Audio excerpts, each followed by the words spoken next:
Cat Without a Purr, an illustrated reading. Written, illustrated, and narrated by Riverswordmaster. Characters voiced by family, friends, and River herself. To see who voiced whom, please check either the description box of each chapter or wait for the credits at the end of Chapter 4, the final chapter. This book is dedicated to my grandmother for her birthday. She suggests quite frequently that I could be a children's book illustrator. Well, I think I'm going to go with animating as my ultimate career choice. I thought, why not? I'll give children's book a shot.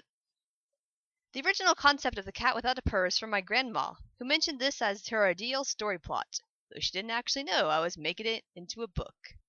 So I'm not sure how much like a children's book this actually turned out, but regardless, I would like to wish my grandma a happy birthday, and I hope y'all enjoy it. Chapter 1. Pete's Pet Palace. Nestled on the shady corner of Elm Street and 2nd was a vibrant little pet shop, Pete's Pet Palace. The storefront was beautiful. Behind the bold red letters of Pete's Pet Palace were painted exotic birds and lavish show cats. More impressive than the front, though, were the pets inside.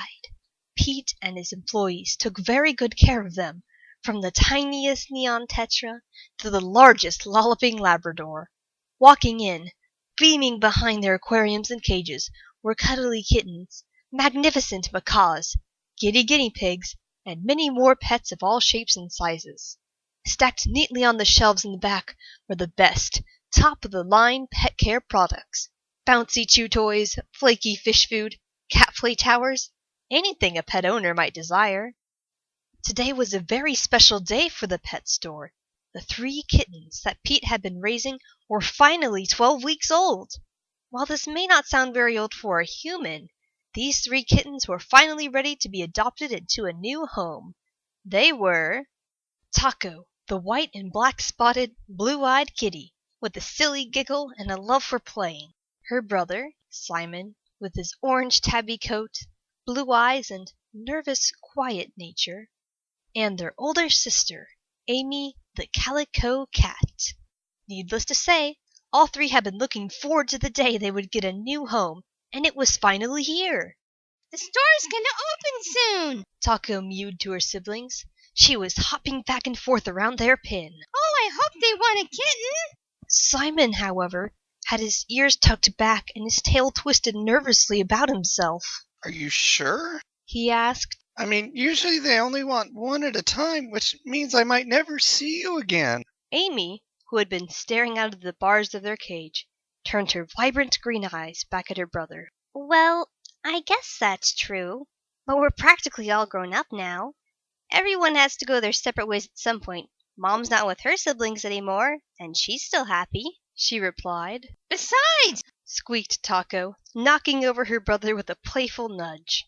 Aren't you excited to have a human? They feed you and pet you and play with you and give you lots and lots of treats. Simon sheepishly got back to his paws. Yeah, I guess you two are right. Just when we do all get adopted, you'll always remember me, right? We'll always be siblings, right? He asked. Amy smiled gently and nuzzled her brother's striped cheek. Always. The 3 kittens cuddled together in a group hug, then split apart in surprise as the bells and the glass front door jingled open. They scurried about the cage, assuming cute and endearing positions snuggled in the bed, perched atop the play tower, or rolling on the cage bottom with a silly smile. The humans flocked into the store, flitting from cage to cage. Aw, look at these kittens. Aw, these ones must be new. Oh, look at that one right there. That one's just like rolling all over the place. It's actually kind of cute. Taco and her siblings became the center of attention. Every human seemed to want to stroke their fur, scratch them behind the ears, or cuddle them in their arms. It wasn't long before Taco was chosen by a loving family, with several young children. Taco had just a little time to say goodbye while her new family finished at the register. Are you sure you're okay with this? I mean, they have 5 human kittens plus the 2 parents. Aren't you scared or even a little nervous? Asked Simon with concern. Taco laughed and playfully cuffed him on the ear. Are you kidding, Simon? She answered, prancing about with excitement. I get to have 7 humans all to myself. They will want to play with me and feed me lots of treats. There will never be a boring moment at that house. Amy smiled, glad that her sister was so pleased. Well, just make sure you're careful and don't accidentally claw or nip the humans. I hear they don't like that, she said. Okay, bye. Taco called as she was lifted gently out of the cage by Pete, the shopkeeper, and carefully placed inside her cozy cat carrier. Simon and Amy watched as their sister was whisked away by the new family. What if a family like that wants to adopt me? Simon stammered to Amy as the shop finally closed for the night. I don't like to play all the time. Sometimes I just want to be alone and rest. I'm sure the right family will come to you. Pete's always made sure that the pets here get to good homes, reassured Amy. Simon's long fur slowly laid back flat. You're right, he sighed. I think all of those humans made me tired. Good night, Amy. Night, Simon, meowed back Amy when the two kittens fell asleep. The very next day, Simon's wish came true. A new couple had looked carefully through all the cats before deciding on Simon. They were perfectly kind, and Simon puffed himself up happily as they even picked out a bright blue collar for him to match his eyes.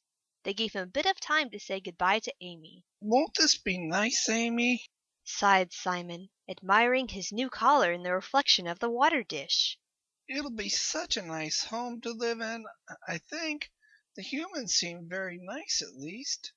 I'm sure you'll have lots of fun, replied Amy. Simon suddenly froze, then turned to face his sister. Wait, what do you mean, you?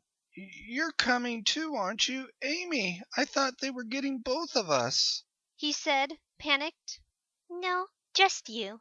See, I didn't get a collar, Amy mewed. Simon's smile drooped sadly. I thought, but I don't want to leave you here alone, he cried. Amy laughed gently and nudged her brother towards the front of the cage as the couple came back. Don't worry about it, Simon, she said. I'll be fine. I mean, look how fast you and Taco found a home. I'm sure I'll have some nice humans adopt me soon. Don't get yourself all sad worrying about me. Go and have fun with your new life. Simon smiled and nuzzled his sister. Well, okay, I will then. You have fun too, he called back while Pete lifted him out of the cage. Goodbye, Amy. Bye, Simon. As Amy turned back to her empty cage, though, she realized with a sorry, sinking feeling that she was quite alone.